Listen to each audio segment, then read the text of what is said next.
घासेड़ा गांव से ताल्लुक़ रखने वाले लुकमान के साथ जो मॉब लिंचिंग हुई उसकी पूरी कहानी क्या है उसे समझने के लिए हम लुकमान के चाचा के पास चलते हैं और उनसे जानते हैं कि आखिरकार पूरी घटना सिलसिलेवार तरीके से कैसे हुई, कौन लोग थे जो पीछा कर रहे थे और लुकमान ने उस वक्त किसको फ़ोन किया जब वो लोग लुकमान का पीछा कर रहे थे।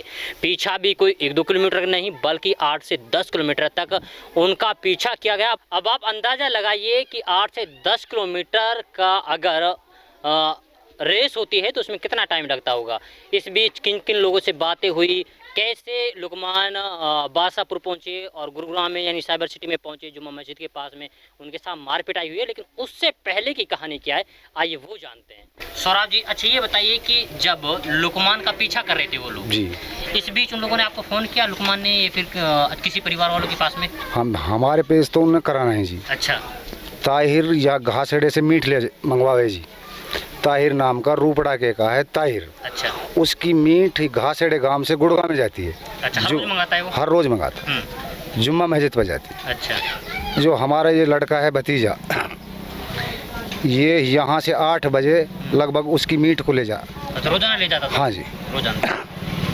तो वहाँ जब ये चल दिया तो भौंड शेर बादशाहपुर के पीछे इसके जब वो बदमाश बजरंग दल वाले या वो शिवसेना वाले जो भी हैं उन्होंने इसका पीछा करा।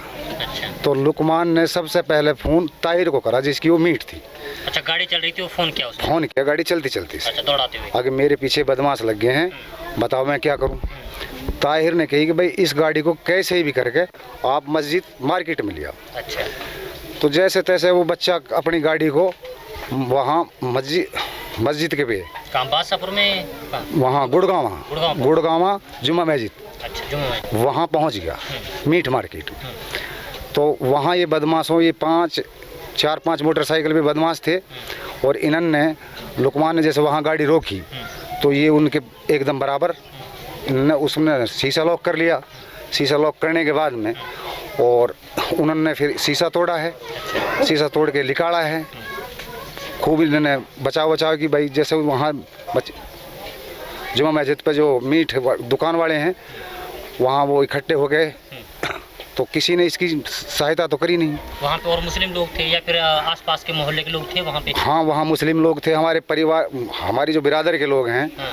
जो शेख जी हैं उनकी वहाँ मीट की दुकान है, वो भी वहाँ थे। अच्छा, गांव के लोग भी थे? गांव के लोग भी थे, घासेड़े गांव के लोग भी थे वहाँ। जब लुकमान पीट रहा था तो वो लोग थे वहाँ पे मौजूद थे।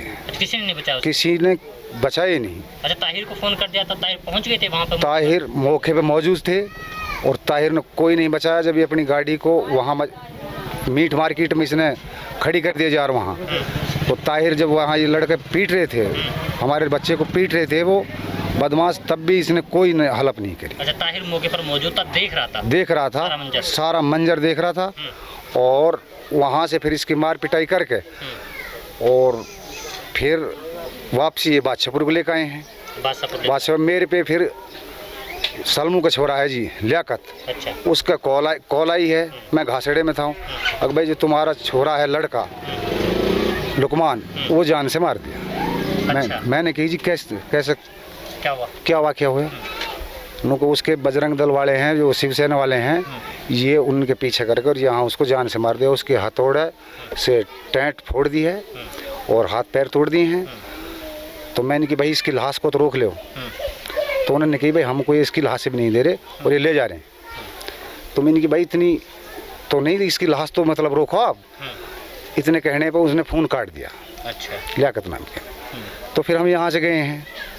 यहाँ से जाने पे हम सर पहुँचे हैं भौंडसी।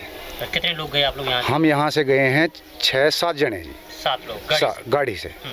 तो हम भौंडसी पहुँचे हैं, भौंडसी में हमको पता नहीं मिला है। फिर बादशाहपुर पहुँचे हैं, बादशाहपुर में हमको नहीं बताया है। फिर हम गुड़गांव में पहुँचे, गुड़गांव में नहीं बताया है। फिर वापसी आए हैं जी। फिर वापसी हमने बादशाहपुर मारा, हमने मतलब वहाँ रोना झींकना जो भी है बहरहाल वहाँ के SHO को मैंने कि भाई हमारी जो जाट पतार लिख रही है वो ये लिख रही है कि भाई हमारा लड़का आपके पे है। तो हमने वहाँ बादशाहपुर चौकी में ये कही कि भाई हमारा जो लड़का है जिंदा या मुर्दा हमें दे दो, कैसे भी दे दो खुदा वास्ते। तब हूँ बहुत सारी बातें घनी सारी पुलिस ही। तो उन्होंने कही कि भाई आप एक काम करो, आप 10 नंबर सेक्टर में सरकारी हॉस्पिटल है वहाँ चले जाओ, आपका लड़का वहाँ है। अच्छा। हम जी वहाँ गए हैं, हमारा लड़का वहाँ पाया है, और हम वहाँ पर जब पहुँचे हैं तो इसके जो ट्रीटमेंट करा है सरकारी वहाँ में, उसके बाद में उन्होंने रेफ़र कर दिया है। तो रेफ़र तो वहाँ एक पुलिस वाले हैं बहुत, उन्होंने कही भाई इसको मीडी सीटे में को उसकी में हमारी औकात ना, गरीब आदमी, बड़े हॉस्पिटल में रेफर कर। हाँ।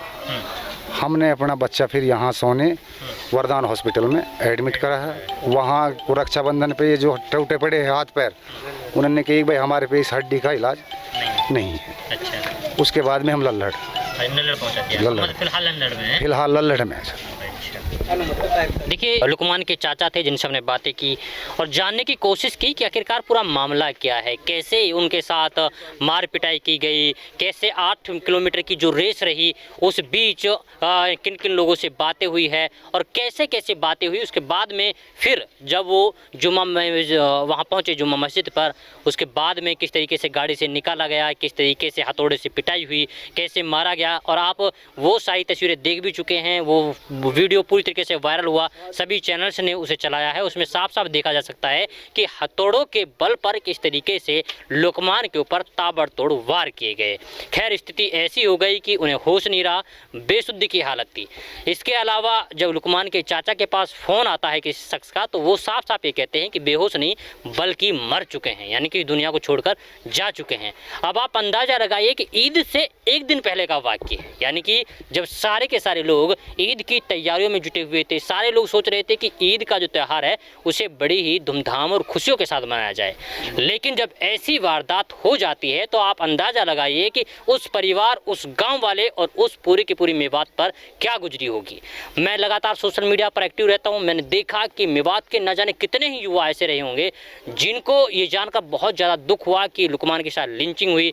उन्होंने नेताओं के ऊपर सवाल उठाए, उन्होंने प्रशासन के ऊपर सवाल उठाए और लगातार यही सवाल कर रहे हैं कि भाई ये कब तक चलता रहेगा, क्योंकि ये कोई पहली वारदात नहीं है, इससे पहले न जाने कितनी ही वारदातें होती रहेंगी। खैर, हमारा मकसद सिर्फ ये था कि पूरा मामला क्या है पूरी तफसील से और सिलसिलेवार से हम लोग समझे कि आखिरकार हुआ क्या था उस दिन।